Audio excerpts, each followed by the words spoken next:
Thank yous, welcomes, and then the panel conversation. First off, thank you so much for making it this evening to Unity Technologies. My name is Andy Saldana. I am one of the co-founders of QueerTech and the COO of the organization. My day-to-day responsibility is really responsible for running the programs, making sure things are happening, running the digital spaces, and just all the operational logistics for the organization. If you want to learn more about me, feel free to connect with me here in person after the event or online at andy@queertech.org. We have a terrific panel assembled for you this evening with 3 amazing Unity technology employees talking about their pathways into gaming. But before we get to the conversation, as always, we have a few quick thank yous and welcomes to do. So we'll get through those as quickly as possible to get right to the panel conversation. And hello, everybody at home. So again, welcome and thank you. We encourage you to check out our website, queertech.org, and follow us on social media at queertech.hq on most social platforms. A very, very huge thank you to our host Unity for hosting us this evening, for providing some amazing food and beverages, and for welcoming us into their office. So big round of applause for Unity.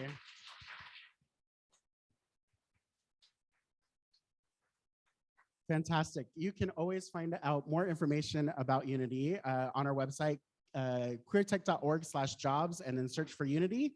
Their company profile is listed there. And then a quick thank you to all of our QD Connect program partners, RBC, BDC, Simple, Unity, Chrome, Moment Factory, Sun Life, and Osadia. They make these meetups possible. They make our QT Connect Cafe live stream possible. So thank you. Big round of applause for these amazing partners. And then, of course, thank you to our annual partners, RBC, Chrome, Moment Factory, Sun Life, Simple, Oro, and Osadia. They have joined us for the whole year, supporting the organization and everything that we do. So another big round of applause for these amazing partners. And then we always have some amazing upcoming QueerTech events. So we want to make sure that you're marking your calendars, that we see you in person, that we see you online.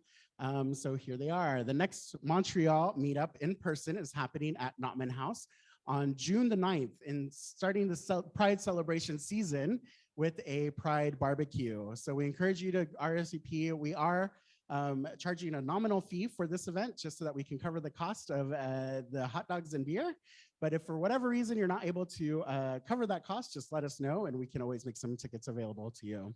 But again, we ask that you RSVP and buy your tickets today at queertech.org.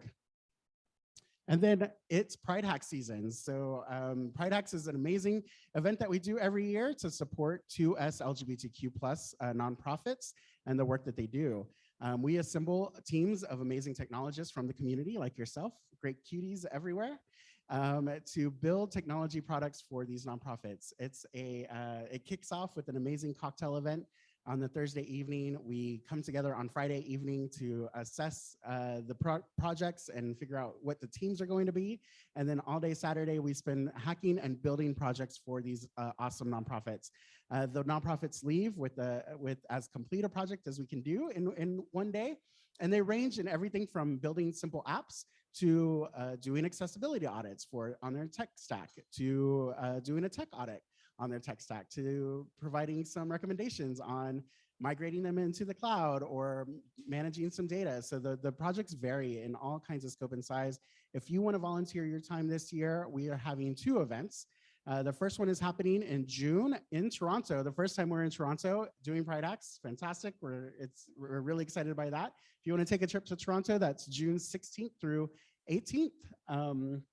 And then we're going to be back here in Montreal this year, July 28th through 30th. So we hope to see you there. It's going to kick off at Moment Factory on Thursday, July 28th, and then we'll do 2 days of hacking at PwC. So we hope to see everybody there and helping build some amazing projects. There will be a virtual component to both programs. So if you're not able to make it in person and you want to help us build these projects from home, there will be a couple of projects that you can work on from home as well. And then ways to connect with QueerTech.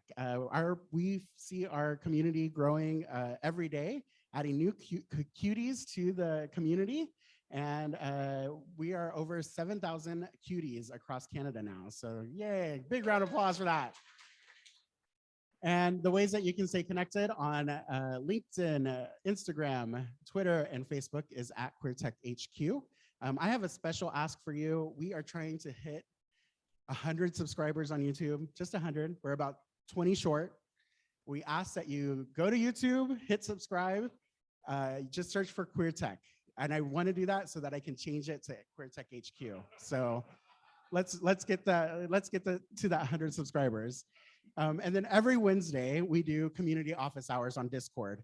We have a Discord server set up for Queer Tech, and every Wednesday, Naufel and I and Diego, who's also here, sit in the video channel, and we answer questions that you might have about your resume, about your professional career, about getting into entrepreneurship, whatever it is that you have questions about, feel free to bring them to us. If you have questions about the organization, we're always happy to have those conversations and just connect with the community. So every Wednesday, 1 to 3 p.m., Discord server, and this is the link to access our server on Discord.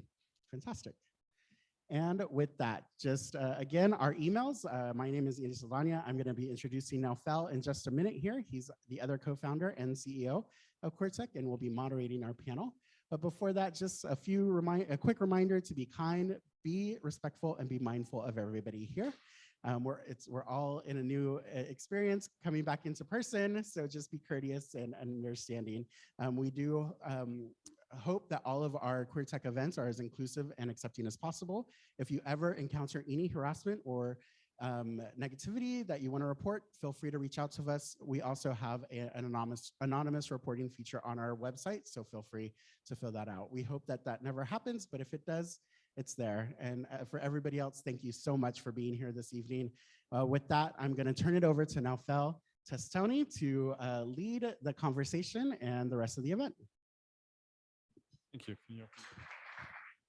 All right, so this is going to be one of my favorite conversations, to talk about people's career and realize how different it is, but also how not a straight line as everyone think, taking a career. So I'm gonna welcome our speakers one by one. We're gonna give them a big welcome. I told them this is gonna be like the Oscars, so they're gonna feel like really important. So we're gonna welcome, the first person is Tali. Tali, welcome, yes, louder. You know, we promised her. Welcome, have a seat. The next person is Brent. Please welcome Brent. Yes. Woohoo. And Paul. Welcome, Paul.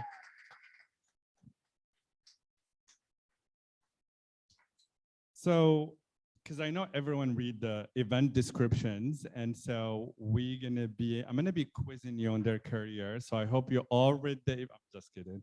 Everyone is like terrified. Okay, so so the way we're gonna start this, and we do this in our QT Connect Cafe live streams. The first part of our conversation is getting to know the speakers, where they came from, what's a little bit their background, and then we'll dive into their professional experience and talk about that. And then we'll open it to Q&A at the end. So if you have any questions, start preparing them. Also, after the panel, we do community announcement. So if you are looking for a job, if you're working on a project that you need community input, if you're from another community group and you want to talk about your community, that will be a time for you. We'll give you a 30-second on stage. I'll let it go until 40 seconds, but no more than 50 seconds, okay? So prepare your little pitch, and then let's make it happen. So, okay, so we're gonna start with our first person that will introduce themselves and tell us a little bit about your life, where you came from, did you grow up, what did you go to university? You're gonna have to summarize all your life in like 2 minutes. Good luck. Go ahead, Tali. is on, right? So hi, I'm Tali. My pronouns are she, her. I come originally from Brazil, from São Paulo. So I know there's a few representatives. So hey, um, and my background is basically in film and also in arts.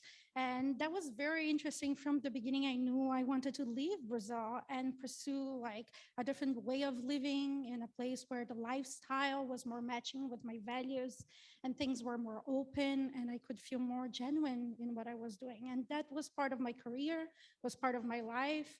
I really wanted to go to a place that seemed that valued human rights, queer art, like queer rights, inclusive, obviously, in a more meaningful way than what I had back home. So I had a pretty solid career in the movies and art in Brazil, but I decided that I wanted to do the leap. I was really, really interested in seeing how technology and storytelling would merge together.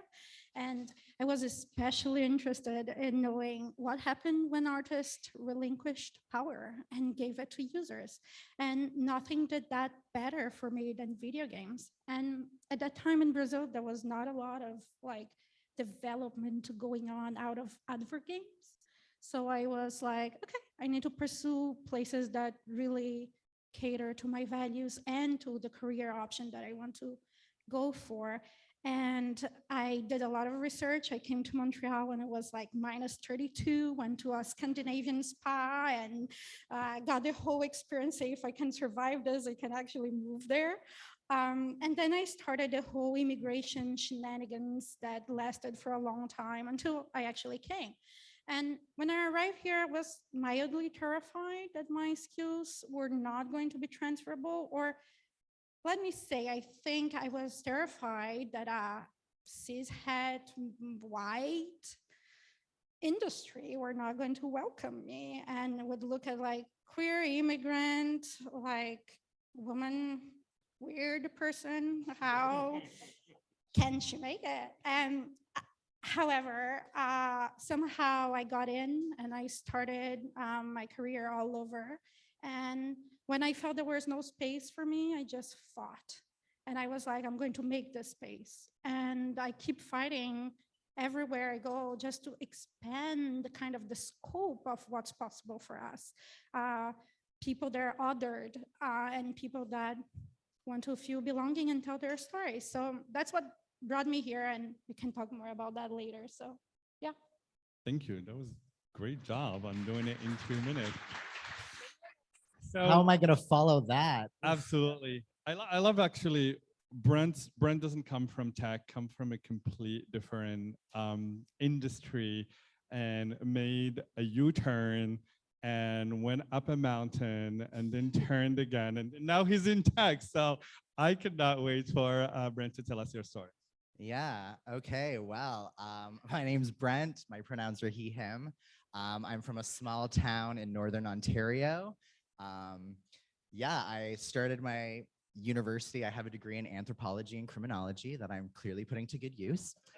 And then I decided to run away and I moved abroad and thought, you know, I'm going to be a trailblazer. I'm going to break down stereotypes. So I became a hairdresser. You know, gay hairdresser, unheard of, really, you know, push the envelope. And then realized that lifestyle, working weekends and holidays was not for me. I'll be honest, my first foray into tech was I just wanted a 9 to 5 so I could have weekends off. So I started as a receptionist at a tech company. That was my first foray into tech. And then I was living in Toronto, found Unity, moved here, and the rest is kind of history. And here we are on this panel with these amazing people, talking to all of you about being queer in tech. Yeah, so that's my story. Awesome. Thank you. Thank you, Raj. Paul comes with a different story for you. So I'm going to let Paul tell you his story in 2 minutes. Mine's a lot less interesting. Spoilers. Yeah, so my name's Paul. I'm gay. My pronouns are he, him. I come from the Gaspé coast of the province of Quebec, so near to the eastern provinces of Canada. Grew up Anglophone in a very Francophone community, but have become more Francophile over time. Very complicated, I'd say, association with language and identity. I went to school in Quebec City and abroad. And yeah, I'd say it's been 5 years that I've been working at Unity now, and it's just been incredible. My career progression has been really traditional. Like, I actually studied in computer science. I've always wanted to work in the video game industry. I've always wanted to study in computer science, and it was actually quite linear and traditional and yeah, quite straightforward. So I'm quite different to my two colleagues here. And yeah, it's been a great ride. The video game industry has been really good to me, and it's been lots of fun. So I'm looking forward to talking to you about it. Absolutely, you're living your dream, basically. So, you know, when you look at the careers, again, some people have a traditional career, straightforward. They did computer science, work into tech. Others have anthropology degree and criminal degree, become hairdresser, then work in tech. You know, we have people who moved from somewhere, and that's the stories you hear. I think a lot of times, and especially when you are trying to carve your career and figure out what to do, I think a lot of times people spend so much time trying to find that perfect career and think about, you know, what are you going to be when you're in 15 years? And it's like, I don't know what I'm eating for dinner, so don't ask me that question. Most of people don't have a plan. And even if you have a 15-year plan, let's be honest, there's very, very little people in this world that really have carved that and created. So, you know, building that career is hard. And I think it takes a lot of trying things and figuring out what do you like and what you don't like, what type of company you want to work for, what type of teams you want to do.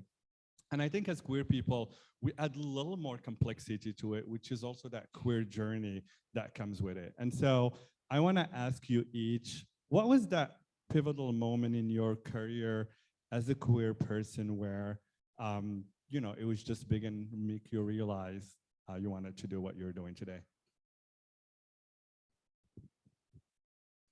I think it was when I started understanding I didn't need to apologize or explain myself anymore.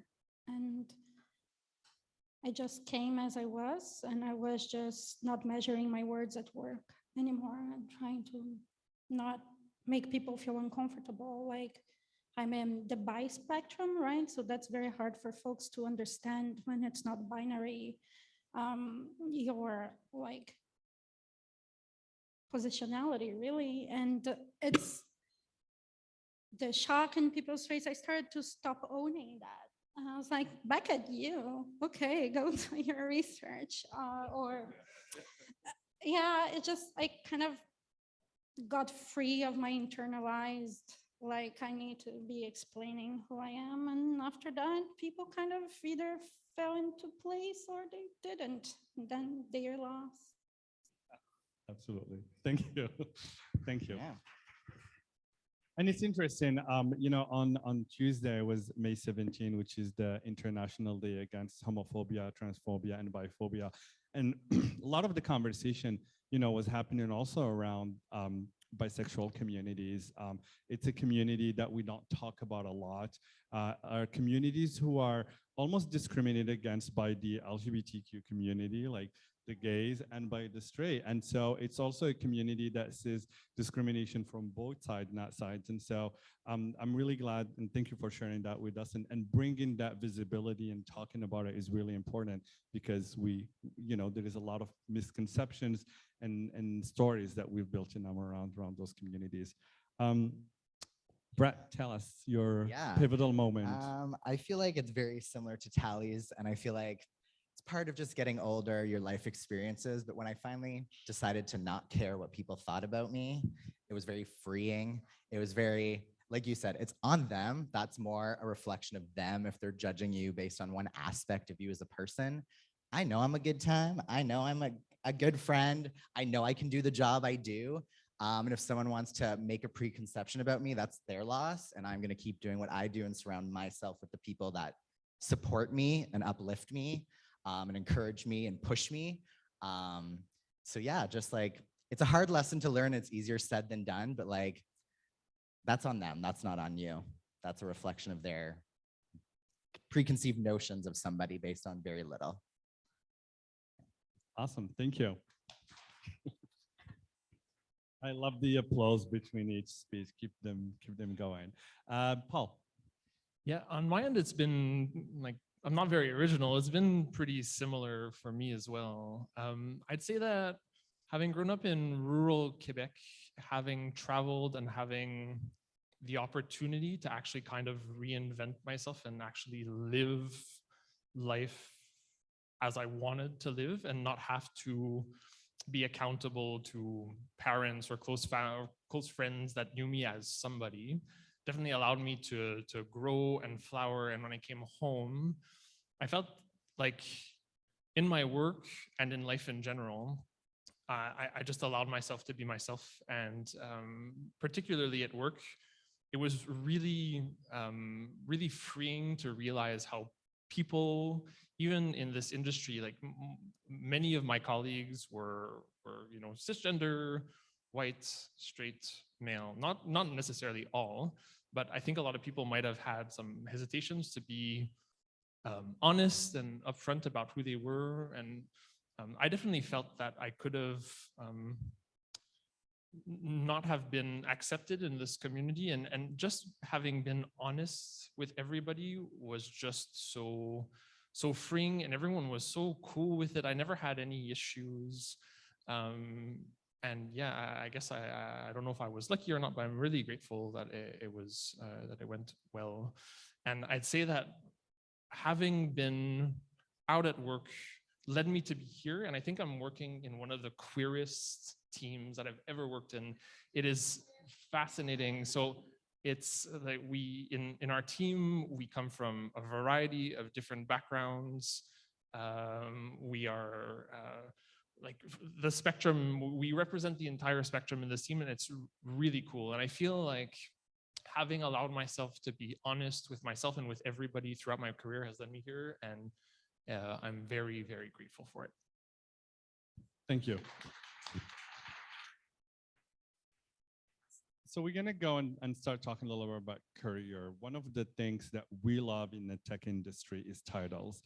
We come up with so many titles, and if you're outside of tech, sometimes you're like, what the hell that means exactly? Sometimes we don't even know, but we like really nice titles. These ones are more straightforward, but I wanna talk to you a little bit, Tali, about your career journey, and how did you end up in the role of the partner relationship manager at Unity? Okay, so I was saying I need 7 years to tell the story, but I will try to be concise. I went to pre-med school and I took fractals and robotics and nanotechnology and like art, history, and all those kind of things, trying to find what really made sense and was meaningful to me. And then against all odds, I decided to go study cinema. I was like, okay, I don't want to be a scientist. I want to be a creator. But like, I also realized I wanted to be a creator within a group, a community. I didn't want to be a drawer, like a sculptress or anything like that. I wanted to do collective something that made people feel and think and fight and inspire. And because of that, I went to school. I did communications. My back was communications, that I specialize in production for multimedia. So for the old people here, you will understand multimedia is the old metaverse, okay? So it was cool at the time, I swear it was cool. And I went to do that because that was emerging technologies. And that's what I was the most interested in. And then I did more academia thing, very obscure things like aesthetic philosophy and stuff, but whatever, that's not important. Very early on, I started to work on advertising films and then do independent films. And then I went to one of the biggest museums of contemporary art. And I became a curator and a program manager, not a programmer, but a program manager, curating and producing big exhibits that talked about what was art and technology. And we talked about AI and machine learning and all those awesome things, mapping when it was cool still. And all those things that were the precursors of what real-time 3D and gaming and interactive media is today. So that was a little bit my my pathway. And then finally, yeah, I won a bunch of awards for weird films I did. I traveled the world, and then I was like, okay, what's next? Let's make video games. Let's move to another continent and do that. And that's how I ended up coming to Montreal. I took like a big pay cut and an ego cut as well when I came in. I was an executive producer back in Brazil with a lot of cred, and I came back as an associate producer, like doing crazy non-important things in gaming. And then after a year, I was already the head of the studio, and we were growing from 10 to 70 people in 1 year and things like that. And then I started my own studio. So plug, if you want to play a fun game about creating things that you will never use, look up MiniMaker. It's really fun. It's an anti-perfectionist thing, and it's what I do at night. So with that said, I had plenty of very cool friends at Unity that loved their jobs and said, holy moly, it's a big company, but it still feels we have some agency. And honestly, I also wanted like healthcare. So Marlene is here. She recruited me, that amazing person, and I love her forever. And since then, I've been here for 2.5 years. I started doing a very fun job that is the partner relation manager. I think I will tell you about that later. And now I'm leading the Americas team of a bunch of very talented folks. So I somehow came back to be a manager again. But that's the story. So yeah, if you're thinking about becoming a doctor, I know, don't. from a doctor to a movie producer. It's totally fun to not be a working at doctor. museum. That's great. I mean, this is the experience that also you bring to the table at Unity, right? It's a lot of people who don't have necessarily that traditional path and have perspective from different areas. And this is something really important. A lot of time people think when they're moving industries or moving jobs that they have to start from zero, and it's not true. Every role you do and everything that you work on is you learn things, and it's about repackaging that skills and competencies and being able to talk about it within the context of the job that you're gonna do. And so a lot of time people feel discouraged that, oh, because I had 7 years in this career, am I gonna throw it out the window because I'm starting something completely new? And it's not, all right? I think it's important that you're not trapped into something you don't want to be doing, and it becomes more of a problem on the long run because you're unhappy, and then that leads to paths that it's not good for you. So always take the time, and as you learn, repackage that and learn how to talk about it. And I think Tali here is a perfect example for that. Brent, tell us a little bit about your different roles that you had.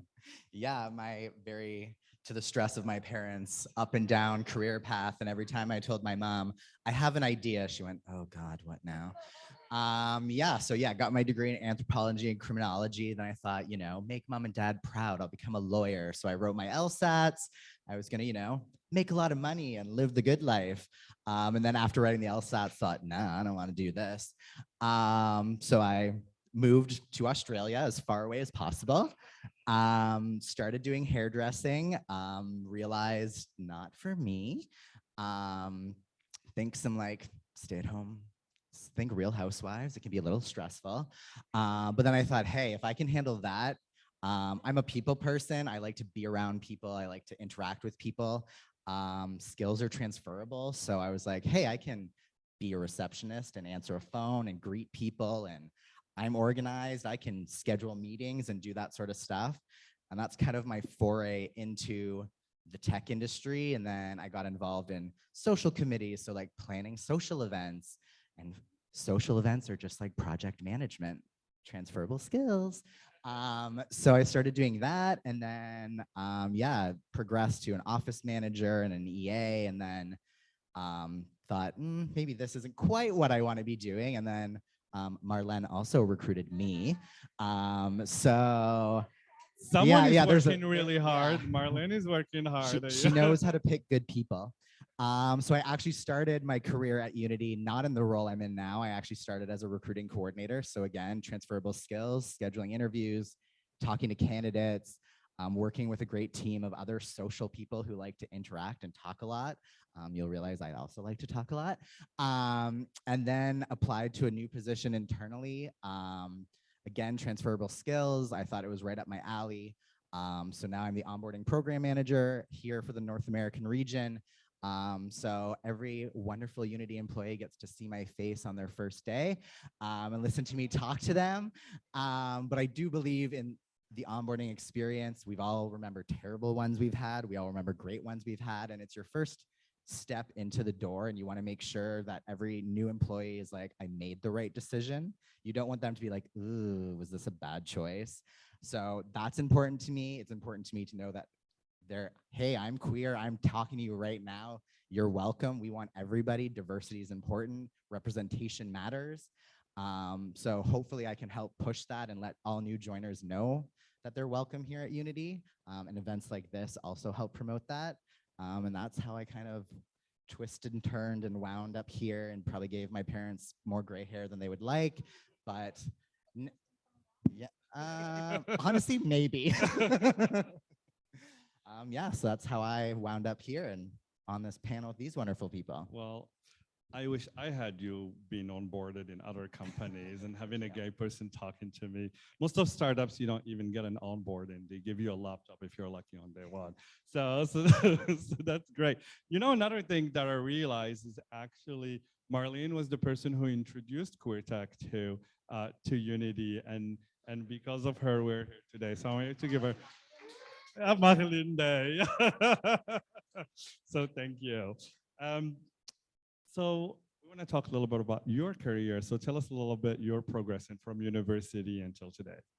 Yeah, sounds good. So I grew up a really awkward, geeky kid, and I really loved playing video games. It was kind of my ultimate escape from reality. And having grown up playing games, I always knew that I wanted to work on them and create those games and those experiences that I really enjoyed playing myself. So like my career progression and career path has definitely been quite linear. So I hope I don't bore you with this, but I always knew that I wanted to make video games. I went to school in Quebec City and I studied in computer science. I hated it, but I stuck with it anyways. It allowed me to study elsewhere as well, where I really discovered that I love traveling and I love meeting new people and experiencing new cultures. So I finished my degree in Quebec City, and then I also moved to Australia. But before that, I actually had a couple of first gigs in the video game industry. So one of my computer science teachers was my teacher who was teaching like a video game class. And I ended up working for his company that's called Trima Studio, that's in Quebec City. So that was my first gig. And then I worked at Ubisoft as an intern. So I've always, like from the very beginning of my career, right out of university, I was working in the video game industry. I had a little bit of a traumatic experience at some point where I thought, this is it, I'm out. I don't want to do this. So I took a break, went to Australia, did some other kinds of stuff in interactive education. Ended up coming back, and that's when I moved to Montreal, and I decided that I wanted to give the video game industry another shot, which I did, and I definitely don't regret. So I worked at a couple of companies. So Ibernum, which is no longer an operating company now. And then I took another break from the video game industry thinking I wanted to do something a little bit more creative.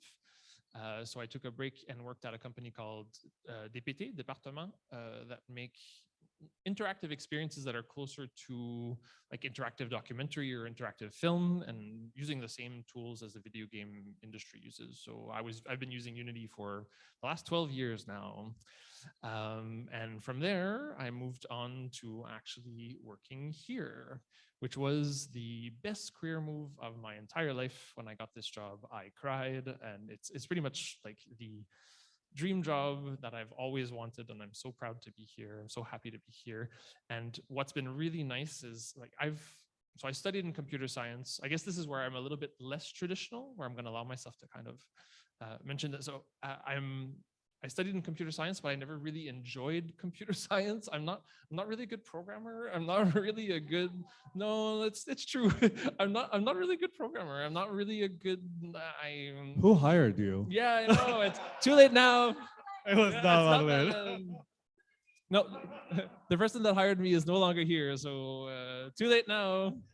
Right, so, but in this role, and I'll talk about the role later, but it's allowed me to remain in a technical role, but actually make use of some other skills that I think that I have to actually just help people that are using our software. So for anyone who's thinking about a role as a developer, something a little bit more technical, I also just want to state there's more to development than being in front of a computer screen and programming all day. There's a lot of other options available, whether they be here or anywhere else. The whole technical field is quite vast. So Can you give us some examples that comes to mind? well, maybe I could, when we talk about our current roles, maybe I think we're going to talk about that next. I could go into that then. Yep. Let's do that. So we're gonna open it to questions also. So start preparing yourself so you can ask questions. So I'm gonna go through a round to talk a little bit about your current roles and what you do, and then we'll open it for the public. So lead partner relationship manager. What the hell do you do every day? So I manage partner relations managers.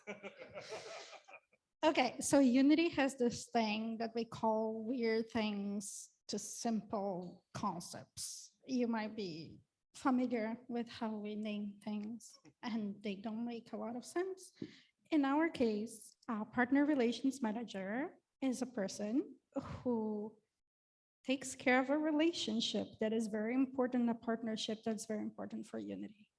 So, And who are these partners? Like example. Like are they companies? They are company. They are huge companies, and they are small companies that acquire a tier of VIP support from Unity. And with many things they get, including some services by Paul, yours truly, they get a person like me. And is that for the good? Probably not, but we try our best. So what do we actually do? Think about us as professional enablers. Think about us as internal advocates and fixers. We're people that operate in the shadows. We are people that are there to convince Unity, to convince developers, to convince program managers and product managers and owners that the things that our customers go through matter, and that they should fix them and they should add them. So we are pestering people on a daily basis, nonstop. And sometimes they agree with us because we have compelling arguments, and sometimes they agree with us because they want to get rid of us.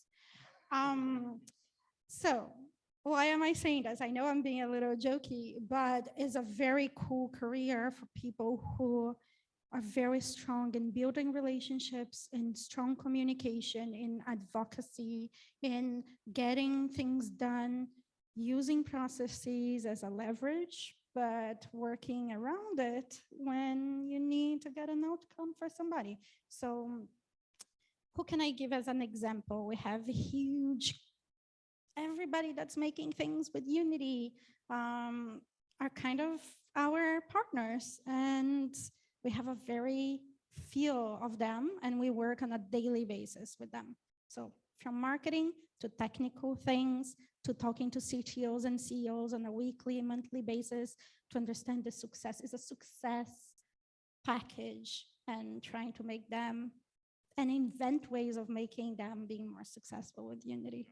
Yeah. I know it's weird, but it's cool. It's cool. It's great. And look, I think, your role is interesting because, you usually have two paths into tech, right? You either do a technical role, so you go into software development and you go down the technical role, or you go non-technical role, right? So there's like sales, customer support, operations. I think when you do sales, partnerships, customer support is also a really great way for people who want to become technical later, right? You start learning about the technology. To sell it or to do customer support for it is a great way to learn how it works. And I've seen people who go from customer support to becoming either they grow in those careers and do sales and partnerships like Tali, or you can also become product manager and then see them go that path. So a lot of time people think that you need to have a computer science degree or a software engineering degree or go to a boot camp to do coding in order to be a programmer. You're gonna have to learn that, but it's not always the first step. You can always get into tech by looking into those careers. The second role, onboarding program manager. What do you do? Great you question. greet people, which we learned earlier, which is fabulous. Great question. My mom also asked me that question when I told her I got the job. She's like, that Okay, sounds let's talk. cool. Our parents never understand what we do. No, Tell me who's she's like, that sounds cool, but what does that mean? And I was like, great question. So basically from the minute our amazing recruiting team hires somebody through, onboarding kicks in, and we are there to facilitate communication with the candidates so they know what to expect, what they need to fill out, when they can expect their laptop, all of that sort of stuff. We help coordinate between our amazing IT team and our HR operations team to make sure everything is set up for day one for success. And then we actually run the whole onboarding session on day one with all our new hires. We talk them through what Unity is, what they can expect, what resources are available to them as employees, what perks and benefits and healthcare plans we have. We talk about those. We talk about our employee resource groups and tell them that they exist, because oftentimes, I mean, before joining Unity, I didn't even know what an employee resource group was. So what is it? It's putting me on the spot. Okay, well, an employee resource group. And just like everything to make sure that all those new hires have a wonderful experience, that they feel welcomed, that they have everything they need to be successful in their role, whether it's technical, not technical, no matter where they are, whether they're in office or they're working remotely, they know they're supported, they know that they have resources at their fingertips and that we're here for them. So that is what I do. That's great. And Paul, so you're a software development consultant. So tell us a little bit, what do you do every day? Yeah, that title's quite meaningless, isn't it? Right. So and it's quite abstract in general. So in my day-to-day, I mostly hang out with the same people that Tali talks with on on a daily basis or a weekly basis. So companies that have support contracts with us, I end up hanging out with them for like a 2-3 week period time. And I end up helping them make their Unity products better as much as I can. But similarly to Tali, I'm like I'm a bit of the user's advocate internally. So I'm the middleman between the customer and the people that are creating this engine. So I understand their concerns and I understand our concerns as a company building this technology. And it's a really cool job. It's the first time that I'm doing this. So like throughout my career, I've always been a programmer, a developer. And this is definitely I really switched gears with this role. It's a really special role. So you're talking with people all day, and not all programmers, and this is going to be kind of trite and stereotypical, but not all programmers enjoy doing that. Like a lot of people who are programmers enjoy being at their computer and creating and developing. And I kind of grew out of that. And that's what I want to bring in this conversation, is that there's, if that's something that interests you, there are roles for people like you and like I, where I feel like the skills that are required in this role that I'm doing currently are a bit of a weird mix. Like, you have to be technical, but you also have to be understanding of the customer that you're dealing with, and you have to be empathetic. And I think that the queer experience that we all have actually is well suited for this kind of role that I'm in. I think it's allowed, and I say this humbly, but I think it's allowed me to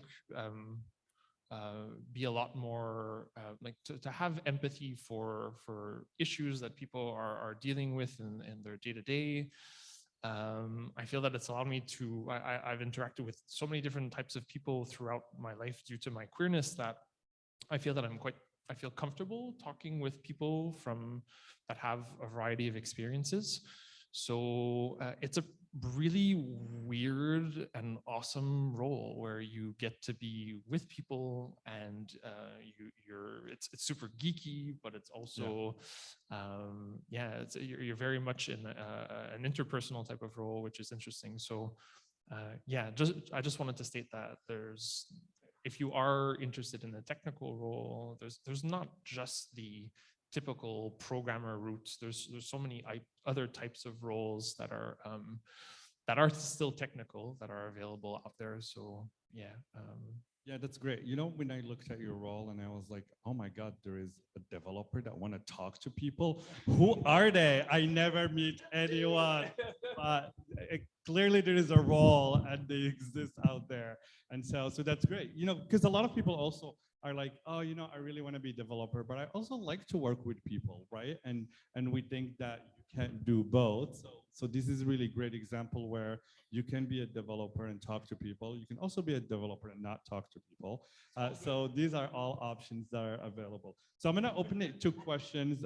We do have a couple of questions from the audience that's following us online in the virtual world. So, but do we have any questions here? Yes. Yeah.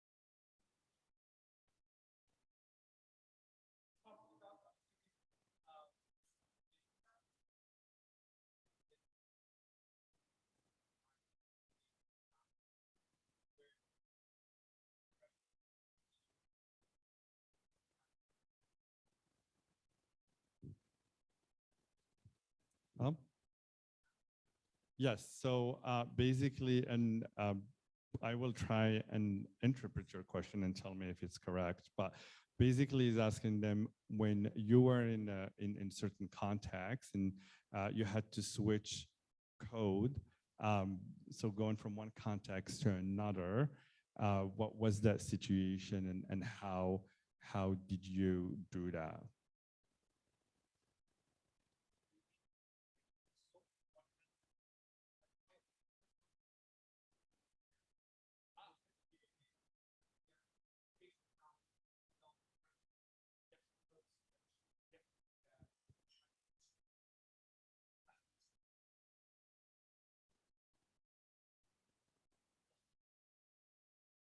to be quite honest, like I don't feel like I've had to, I guess maybe in like later moments in my career, I feel like I've always kind of come as myself, and I've always been true to myself.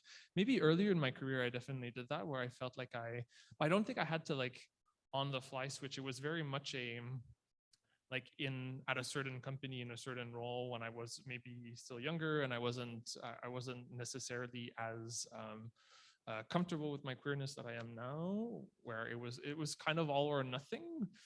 There really was like a point in time where I felt a lot more comfortable just being myself, but it also coincided with like a change in jobs and a change in roles, to be quite honest. Yeah. I'm going to complement the question a little bit, and this is something that I'm always curious.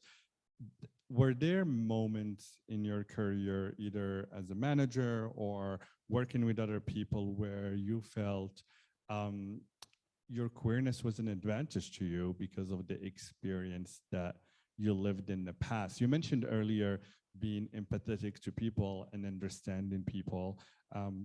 Curious if there are other examples where you felt that gave you an advantage. Yeah, I definitely think having those experiences and feeling othered, or you're the only one at the table, does make you very empathetic and makes you, when you find your voice, which, like, shocking to everybody here, I'm sure, but I used to be very shy and not talk, and I would like sit in You meetings. were shy? Yeah, I know. And like until I found my voice and no, I have an opinion and it matters. And then now I use my voice to make sure I'm bringing other people to the table, that they have the space to speak and give an opinion, because different experiences create innovation, they create creativity. If we all look the same, think the same, we're not going to create.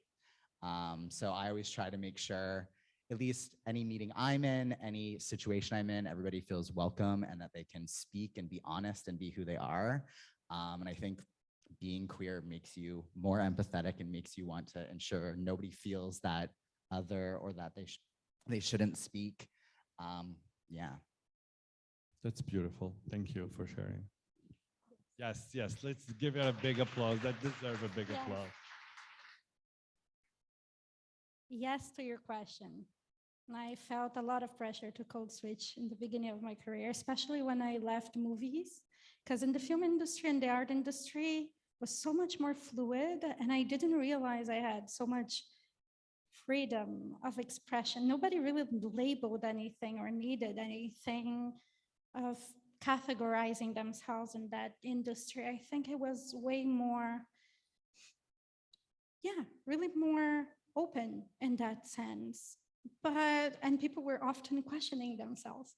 So that's why labels were not useful, because it's like, yeah, I'm going to change my label tomorrow anyway. So like, and that was quite freeing to observe.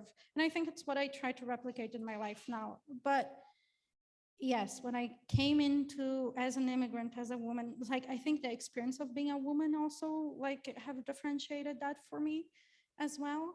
And coming into CEOs of all those companies, or head of studios of all those indie companies and big studios in Montreal, and you're the only woman, and you're queer, and you're immigrant, and you have an accent, and all of that is very noticeable, and that's very noted by people.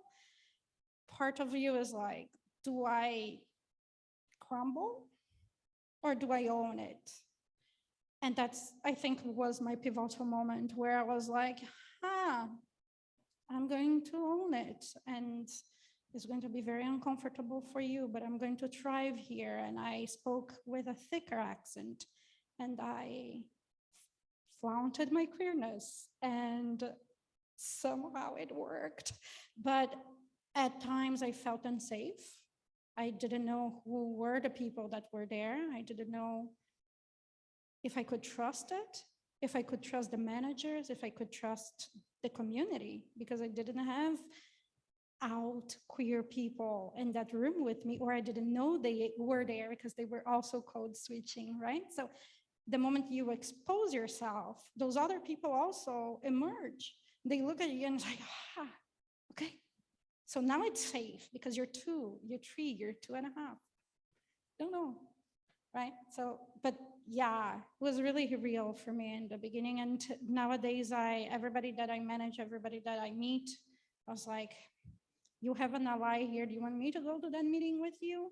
It's like, I go to so many meetings, I'm not needed. And just because I want people to feel they have a presence that I didn't have at the time. Thank you. That's awesome. Thank you. We have a couple more questions and then we're going to wrap up. So one is from our virtual audience, and it's from Mike George. Hi, Mike. So he says, and this is really interesting because, and I think probably it's going to be for you, Paul. He's asking, what disparities have you encountered between your childhood fantasy of the gaming industry versus what it is, what you're doing today? it was what disparities have you encountered between, you know, when you were young, you played video game, you loved it. It was like the place where you went to feel safe and disconnect. And so today you work in the gaming industry. Was it exactly how you picture it when you were young? Is it different? Is it better? Is it scary? Is it more adult? What is it you're experiencing today versus what you thought when you were young? Yeah, that's definitely a good question, a charged one. Is it what I expected it to be? No, not necessarily what I expected it to be.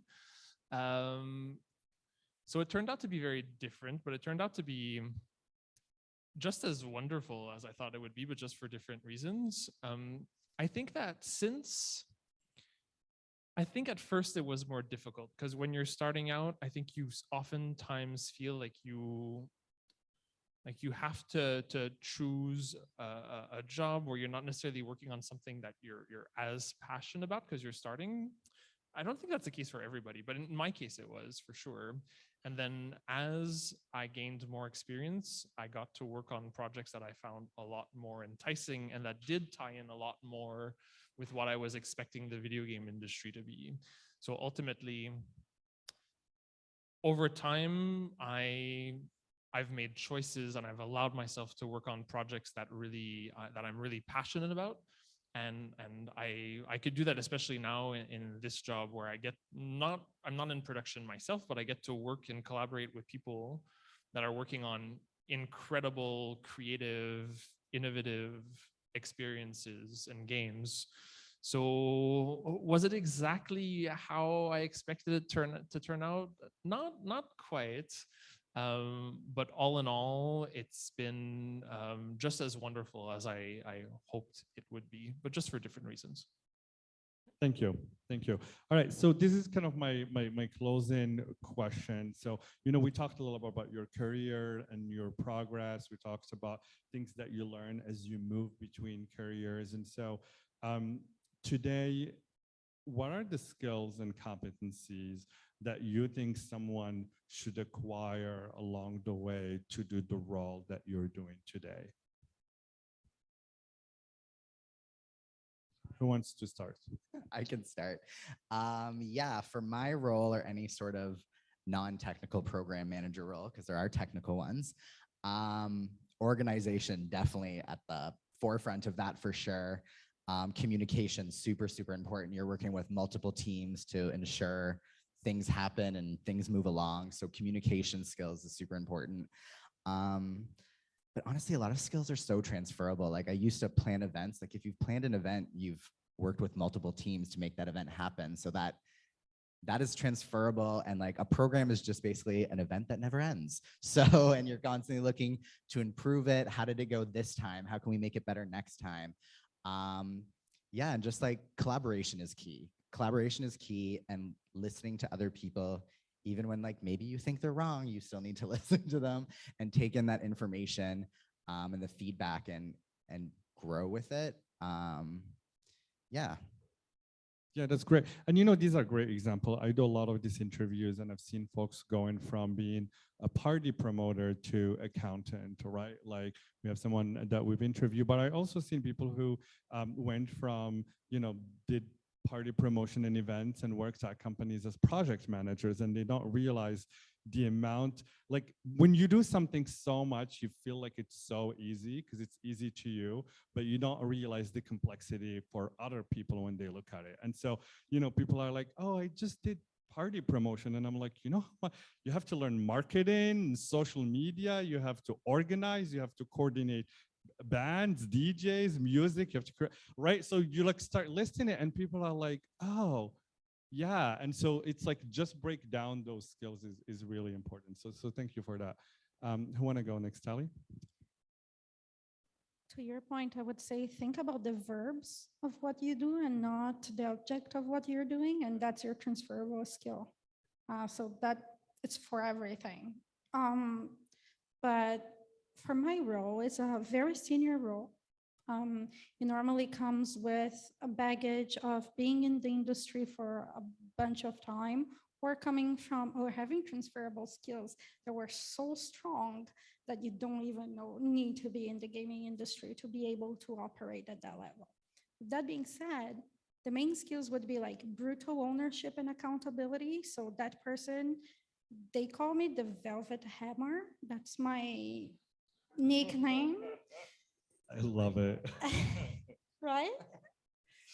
But also think about like a bulldog that is not going to let go just because things got difficult.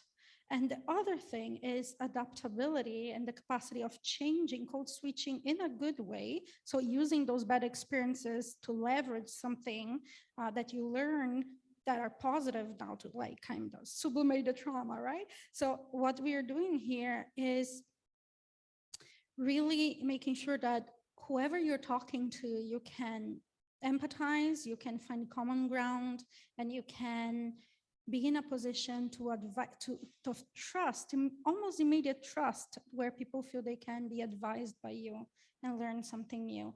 And that's called executive presence. People don't talk about that often, but please look it up. Everybody can benefit from it.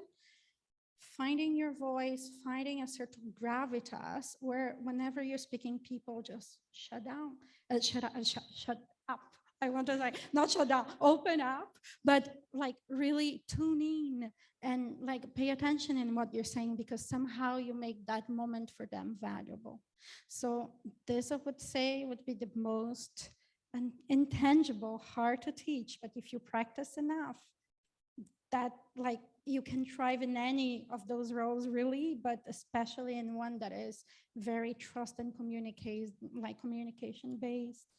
Does that make sense? That makes sense, and it's beautiful. And with that note, I want to give a big applause and thank all. No, Paul, go ahead, Paul.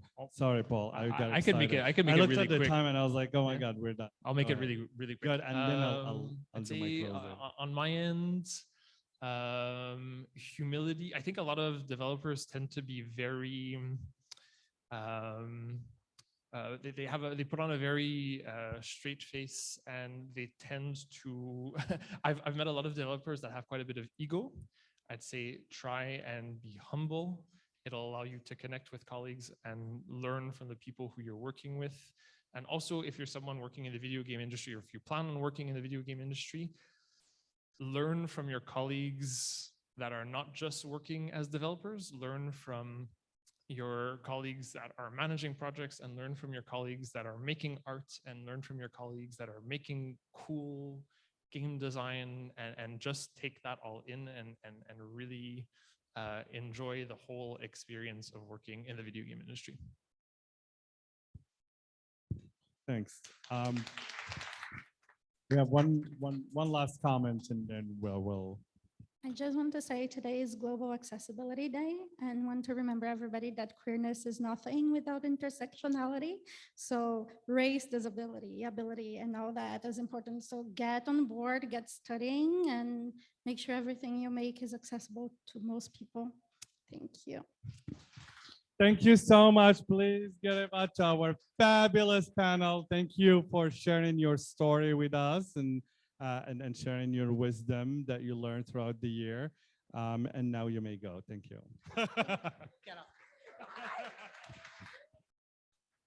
You can sit it there. All right. So as I mentioned earlier, before we wrap up and go to our networking, we'll be finishing up around 8 o'clock. But before we do that, if there are any community announcement, please come to the front. So that means if you're hiring for roles and you want people to know about it, if you're working on a project, if you're from another community group and you want to tell us about your community in the events that you know coming up, you have 30 seconds, as I said, is ideal. I'll let you do it for 40 seconds, but I'm cutting you off at 50. So, so who wants to come? I know people, Lael, you should come first because people are shy and they need a leader, and you are a leader. Okay. All right, please welcome Lael to the stage. Diego, if there's any comments in the chat, please just let us know and we can announce them as well. Absolutely. If there are people on the chat. Amazing. Hi, everybody. Hi. Thank you so much, Nafal and Andy, for inviting me here today. I am the executive director of an organization called FinTech Cadence. And before I do the very boring speech, how many of you guys have ever heard of us before? Yeah, okay, 2.5 people. I'm gonna take that. I don't know what this is, but I'm gonna take it. Perfect. So I represent an organization that specifically works on building the FinTech ecosystem. So if you haven't heard of us, I'm hoping you've heard of FinTech. Excellent. And if you have no idea what I'm talking about, if you have mobile banking, that's that. Or if you hear about crypto, that's also FinTech. That's good enough for now. But we run an organization, nonprofit, where we try and connect people and help them get into the FinTech space. So if you have an idea, if you already have a startup, if you have a co-founder, we're happy to help you. If you just want to know what's going on in the ecosystem, you're hearing a lot about blockchain, NFTs, cryptocurrency, come check us out. All of our programs are free. We take no equity. We get funded by the government and banks. So I hope that's a okay thing. So come check us out. Like I said, all of our services are available, and we'd love to see more of the career tech community represented in the financial sector. Thank you very much. Great, and you'll be here for the networking. All right, so go and talk to Lael after that. Who is next? I'm sure there is other. Oh, yes, Waliko, come here. Anyone else? Come to the stage. You don't want to come to the stage? Hi, my name is Bliko. I'm an account executive over at Square. I just want to make a quick announcement that we are currently hiring for a business development representative. So it's an entry-level sales position, specifically bilingual, a huge opportunity because they'd be the only one. And so they'd be working very closely with folks like me, trying to grow Square's presence across Canada, but also specifically in Quebec. So if you're looking to get into tech, you like talking to people, especially working with small businesses, but also large ones. So up to the Calgary Flames and down to small coffee shops. If that's something that interests you, you can find me on LinkedIn, Boliko. I'm the only one. So it's easy enough. And if you would like to know more about the role and like a referral, just hit me up. Thank you. Thank you, Boliko. Anyone? Yes, I was gonna say The star recruiter. You see, this is how Marlene does it. Hi, wait, I'll go in the camera. Where is it? I don't remember. I am Marlene. So hi, everybody. We're recruiting a bunch of roles right now in Unity. I am not the only recruiter. We are way too many now. I used to be the only one. I think now we're 20, 25 and more. So just go check our careers page. We have all kinds, tech, non-tech. There's some for everybody. I'll gladly give you a card. You can contact me. So if ever you like a position, I'll give a shout out to the recruiter responsible for the role that you like. It'll be my pleasure to help you out. Have a good night, guys. Thank you. All right, do we have anything from the audience virtually on Zoom? No, it's good. All right, good. Ben. Hi, everybody. I'm Ben. I'm the manager of CX at New Mode. We basically create digital solutions to help mobilize whatever progressive group to pressure decision makers. So if you need a fight for the climate emergency, if you need a fight for literally just your neighborhood, you want to work with big orgs like Greenpeace, you want to work with just your community, we do that digitally. It's really great. It's really enriching. And we're hiring a product owner and also a sales ops manager right now, but we have plenty more opportunities coming along. So if you love working in tech, but you feel like it's not doing enough to actually like change and make a difference, come see me. I can assure you, you can. Thank you. Great. I love that. I love that people are sharing. So you can talk to them after that. So with that said, I don't see. Wait. Anybody out there looking for a job that wants to pitch themselves really quickly? Anybody at all? Oh my God, that's a terrifying to a person. I know. Recent. But you should do graduate, it. We had people do it in student. Toronto and it was great. Come on. Oh, Let's yes, say hi. yes, please. Welcome. We got 2 people. This is wonderful. Okay, go ahead. Hi, my name is Noor. And I'm Michael.